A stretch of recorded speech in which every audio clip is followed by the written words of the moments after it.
In January of 1998, Tom and Eileen Lonergan, a young couple from Louisiana, were vacationing in the Coral Sea off the coast of Australia. While scuba diving with a large group in the open ocean, they were unintentionally left behind. The crew didn't realize their absence until 2 days later, on January 27th. Despite search efforts uncovering personal belongings believed to be theirs, the Lonergans were never found, leaving their fate a haunting mystery. Underwear, alcohol, syphilis, murder, forbidden.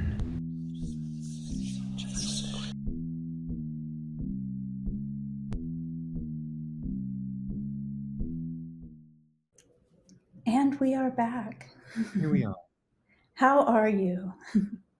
I'm tired and I need a drink. How are you? I am the same. So, what are you drinking this evening since you need one so badly?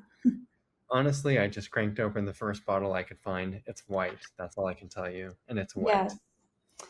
Well, I have, it's called Heirloom, and it's a rosé infused with THC. Oh, okay. So it's like wine with THC. So it's like a wine spritzer with THC. So it tastes delicious. So cheers. Cheers. Had to wet my whistle before I start. Mm. I vaguely recall this happening, but I couldn't tell you anything about it. Yeah, and I honestly couldn't believe it was that long ago that it happened. 1998. I mean, that's nearly 30 years ago. Yeah, and I do recall it happening and I don't recall it being that old. So, Yes. Would you like to introduce us? sure, man. I was prepared to just drink. I didn't expect to do anything on this recording, but I guess I will. Welcome to Forbidden, the podcast where we discuss the disgusting, the dark, and the disgraceful in our unmentionables. We have slipped into something more comfortable, and listener, we hope you are doing the same. Oh, with drink in hand, as Amanda's pointing. Um, my name is Blake Roberts, And I'm Amanda Kamada. and this is Sunk, our limited series diving deep into the wild sea tales, legendary shipwrecks, and mysteries lost beneath the waves. Or between the waves. In the sheets. Or between the sheets. Well, before I get started, I will name my sources, and they are Wikipedia, All This Interesting, Medium, and the Peace Corps Worldwide. And you'll understand that in a moment why it's the Peace Corps covered it. But a little about Tom and Eileen. Tom was 33 years old, and Eileen, 28 years old. Again, their last name was Lonergan. They were teachers from Baton Rouge, Louisiana, who had been serving with the Peace Corps in Fiji before traveling through Australia. On January 25th of 1998, they joined a scuba diving trip to the Great Barrier Reef out of Port Douglas with the vessel MS Outer Edge. They were experienced divers, however, not known to be extreme adventurers. So they had gone diving before, but these weren't like two people who were like diving without tanks, and that sort of like extreme diving. It was supposed to be just one of these group diving sessions whenever a group of people get into a boat, go out to sea, have some time to, scuba dive, get back on the boat, and are brought back to land. When the boat departed for shore, however, after going scuba diving, the crew failed to do a proper head count, leaving the Lonergans stranded at St. Crispin's Reef, about 25 miles offshore. They weren't noticed missing until January 27th, again, 2 days later, when their belongings, including wallets and passports, were found on the boat. That's That is, crazy. it's crazy and it's fucking terrifying. I mean, I always had a fear of the ocean generally, but like scuba diving for a number of reasons. Like, what if your tank fails, or what if you get eaten by a shark? But to be forgotten by the team Right. responsible for your for your Delivery safety. back to safety. Yeah, to safety, your safety and delivery back home. Yeah. So they found their wallets and passport. Well, and how did it take 2 days to find wallets and passports just hanging around on the boat? I mean, that it would be something like I would think that if I owned a scuba diving boat and we're taking people out, that I would do a clean sweep of everything once someone left the boat, just to see if anyone left their belongings or, that sort of thing. But it was 2 days until they found their wallets and passports on the boat and figured out they were missing. It wasn't until then a massive search began, and some of their gear later washed ashore, including dive vests, tanks, and a slate with a haunting message believed to have been written by Eileen. And this is what was written. I guess you carry. I don't know how you could write on a slate in the water, because when I think of slate, I think of chalk. And so I'm like, how does that work? But I'm not a scuba diver. So if anybody knows, please let us know what that means. But the message that was written, it says, quote, Monday, January 26th, 1998, 8 a.m. To anyone who can help us, we have been abandoned on Agincourt Reef on Invest by the MV Outer Edge. Please help us. Come to rescue us before we die. Help, with three exclamation points, end quote. The couple's bodies were never recovered. The case led to intense scrutiny of dive industry safety standards in Australia. The boat's skipper, Jack Naim, was later tried for manslaughter, but he was acquitted. However, Outer Edge lost its license, obviously. I would hope so. Oh wait, quick question. She wrote that on the 26th at 8 a.m., you said? Hmm. So that was And they what? left they left on the 25th, so that was at least a day afterwards. I don't know if it was a full 24 hours, but it's a long time. That's a long time to just be treading water, Yeah. like Yeah. over a reef. Yeah, with dive gear on, probably trying to save as much of the oxygen that's left in the tank, because I think when their tanks washed up, it said that there was still a little bit of oxygen left in them, but they never recovered their bodies. So, some theories about their fate: drowned or exposure is the most likely cause. They drifted too far, exhausted, and eventually succumbed to dehydration, drowning, or exposure. I think that, it was in January, which means it would have been summer in Australia. But the ocean can get cold at night, and I think hypothermia and stuff like that can set in pretty quickly, even if you're in warmer waters. Another theory was a shark attack, which is quite possible, though experts say exhaustion and drowning were more probable. And then a third, which is kind of a fringe theory, is a staged disappearance. Some suggested they wanted to vanish or commit a double suicide, but investigators found no credible evidence.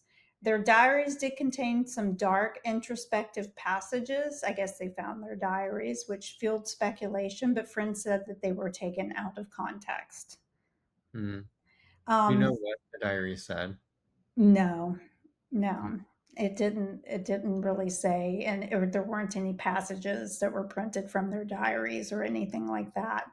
But this event actually inspired the movie Open Water that came out in 2003. So that's probably why it seems a little bit familiar to you. Yeah. Yeah.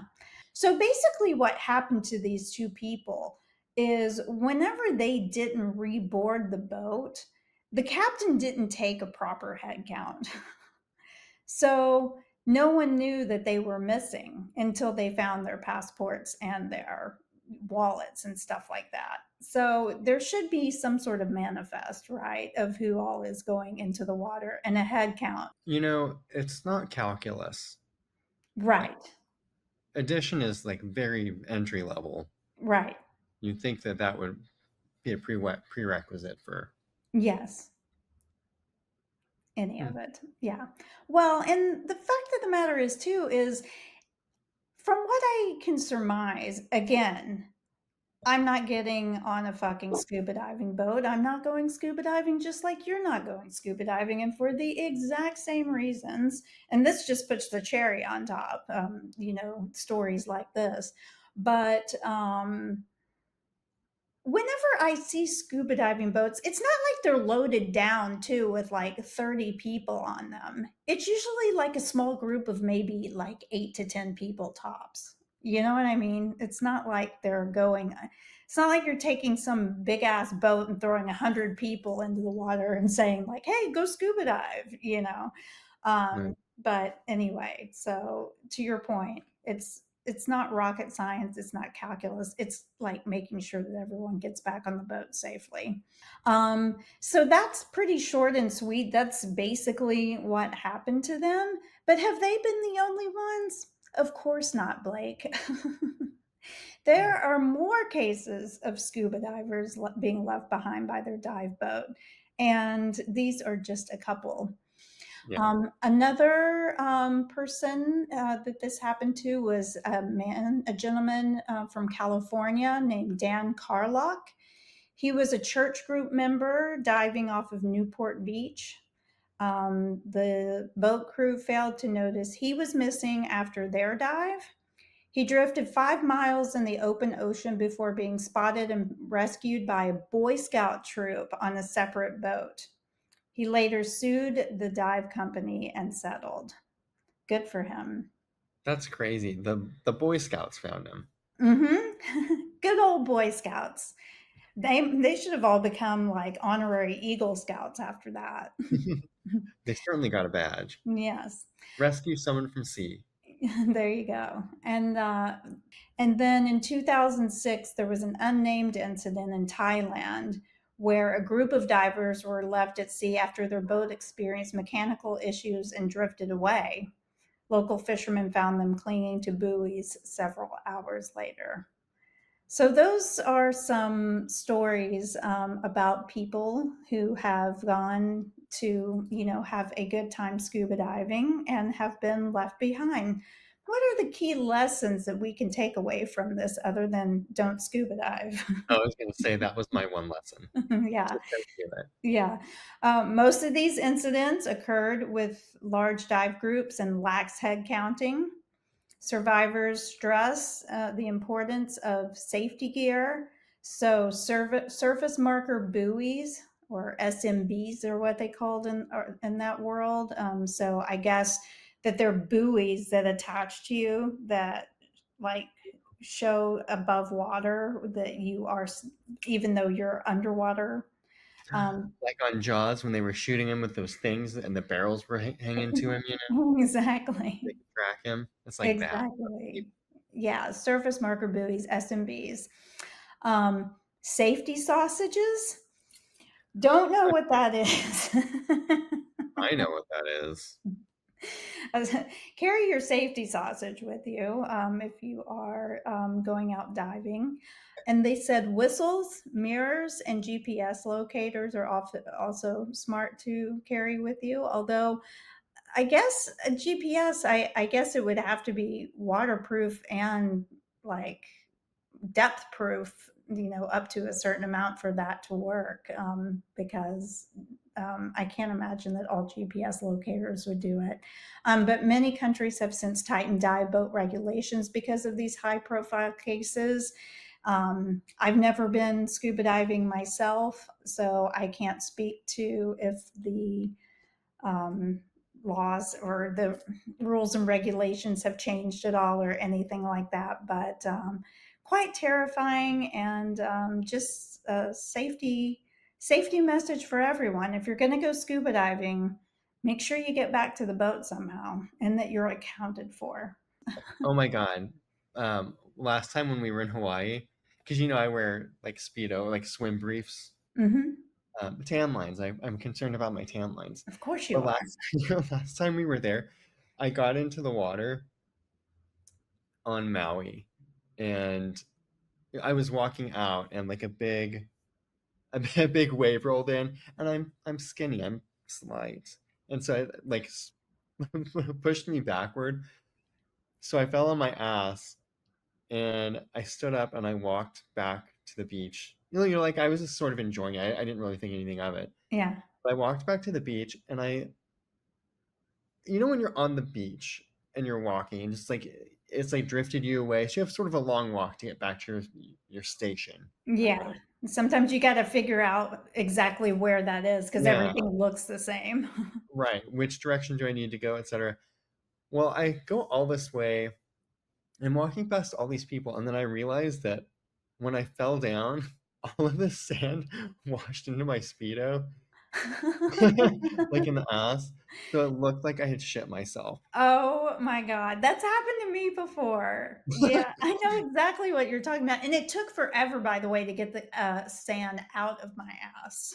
Well, I had to go back to the water, so I had to Mhm. walk back past everyone with this like Mhm. huge like clump in my ass, Yes. and like get far enough out and pull my shorts down so I could like Yeah. desand myself. Yeah.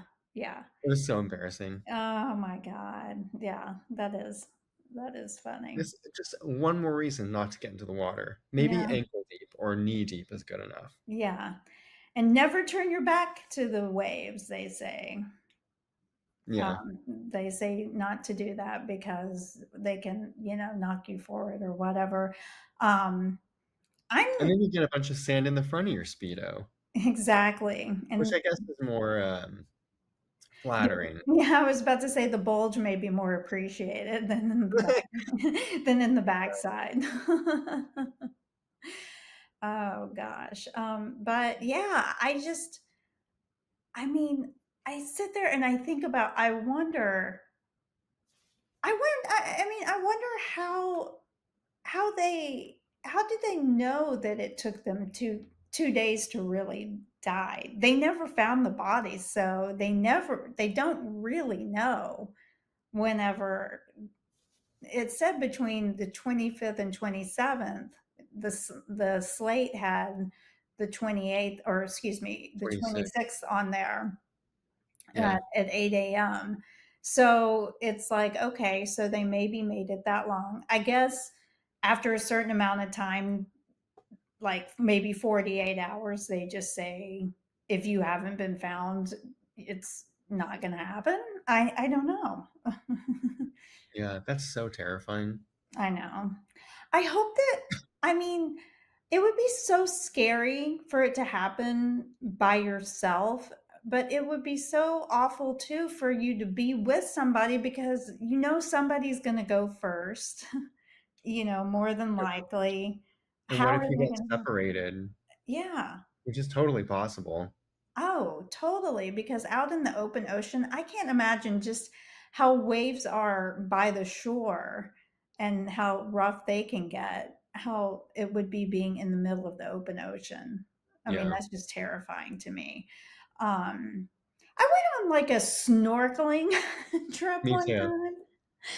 I got so seasick on the catamaran going out that I never wanted to do it again. Like I barely even snorkeled when I got out there because I felt so gross. Do you get seasick at all? I don't get seasick, and I think I told you this before. I think I did an episode on shark attacks, but like before YouTube, before we were on YouTube. Mhm. Um, so I think I shared this with you, but the one time I went snorkeling was also in Hawaii, and I was a kid, and we had just the night before, because we had a VHS player, a VCR, I'm sorry, VCR in our hotel room, and we rented Jaws 4. Smart. And so we watched it, and honestly, it's a terrible movie. Oh Um, yeah. so that was enough. That was enough. But the whole next day, I remember being in the water, being like, "Oh my God, why did I watch that last night?" Yeah, no doubt. Because there are a lot of sharks in Hawaii too. And tiger sharks, which are Yeah, like, super aggressive. yeah, Yeah, yeah. I think I talked about this before on one of the episodes. It may have been the same one that you referred to, but I was in Maui once and a tiger shark was swimming like right in front of the condo building that I was staying in at the time. And I was sitting at the swimming pool reading a book, and my ex-husband was actually out in the water swimming when it happened. Now, Too bad. unfortunately, not thumbs up, thumbs down. Unfortunately, he was not attacked by the tiger shark, because that would have been probably a nice settlement too of some sort. Um, Worth it. Worth the life insurance policy. But um, in that same area, like almost a month to the day that this happened, a German tourist woman was killed by a tiger shark, like in that same area. So if it would have just been a month later, maybe I could have offed him. I don't know. I know. It's always the ones that you want to get eaten by tiger sharks aren't eaten by tiger sharks. Exactly. Exactly. So, Speaking of sharks and everything like that, are you planning any beach trips anytime soon? I'm going to LA for a fundraiser at the end of this month, but I will not have time to go to the beach. Yeah. The beach is cold there too. It is Pacific Ocean, like on the California. It's not like, yeah. It's not like pretty. Yeah, it's not. I guess I love the Pacific Ocean if you're in Hawaii. And I'm Right. sure like Tahiti and all that stuff is gorgeous also. But when it comes to US beaches, I definitely like Florida, like Definitely. continental US is where it's at. Yeah, 100%. I just feel like I feel like the Pacific Ocean, like on the west coast of the US, is so dark and murky, when it has like a lot of seaweed and stuff. And well, not to mention that the water is really chilly. And it just like, I don't like not being able to see what is underneath me. That's why I don't like lakes. Yeah. Because I don't like murky water, I guess is what I should say. Right. And that's where sharks attack. Like, what do you call it? Like at like dusk or dawn, like when it's not full day, like that's typically when they're eating. And they typically eat at like inlets or whatever when like the water is coming out from lakes or sorry, from rivers and like feeding the ocean with like debris and like Yeah. things. That's where they feed, like murky waters. Yeah. Super dangerous. Yeah. I think they call that brackwater because it is Brackish. brackish. Yeah, because it is freshwater meeting saltwater. So the water is a little bit of both. And that's why I'm sure sharks can survive in that type of water for just long enough to attack you. Yeah. Well, I know that this was short and sweet. Anything else to cover on this one? Um, I don't think so. I think we've got our talk of shame coming up, which we will be recording immediately following this because you've got things to do next week. I do. I do. Places to go, people to see, and we'll talk about that in the next episode. We sure will. So tell Well, us, Blake, where can people continue to listen and watch and all those good things? well, exactly where they're doing it now. Plus, on YouTube, Apple, and Spotify, um, you can check out an archive of older episodes on theforbiddenpod.com. Yes. Reach out to us at hello at the Forbidden Pod if you've gone scuba diving and you have any fun facts for us. If you've been left at sea, let us know. Send us an email. And don't forget to rate, review, and subscribe. You've made it this far. You must have liked something, so let us know. Um, it means ever so much to us. It does. It does. And follow us on the socials on at the Forbidden Pod on Instagram, Facebook, and TikTok, where we very rarely post, but maybe we will again someday. I think Facebook gets some TLC sometimes. Yeah. Yes, it Yeah. does. Oh my gosh, I just remembered a story. My sister went, and this talk about sharks and being like in a really like shady environment. She went on like her senior trip at like high school senior trip to Cancun with a bunch of her friends, and they went on a snorkeling trip, sort of thing, with a bunch of people. And they took them out into the middle of the ocean. She was like, it wasn't even near a reef or anything. She's like, you couldn't see a damn thing. And they threw them all out, like with these little life jackets in the middle of the water. And she said, like, you could bear, like, the waves were crazy. And they were throwing, like, fish chum out into the water to try to bring. And she's like, we are so lucky we didn't get eaten by sharks, because that's what people do, like, to, like, fish for Yeah. large fish and sharks and stuff like that, is you throw other dead fish out. You don't do that so people are gonna, like, where people are, like, snorkeling. That's insane. Yeah. That's Mexico. That's crazy. Yeah. Note to self: no scuba diving or snorkeling while in Mexico. And with that, I will say thank you, Blake, for listening to these cautionary tales this evening. Yes. Thank you for reminding me about the thing that I never wanted to do in the first place. You're welcome. And listeners, as always, we thank Thank you. you. I need another drink.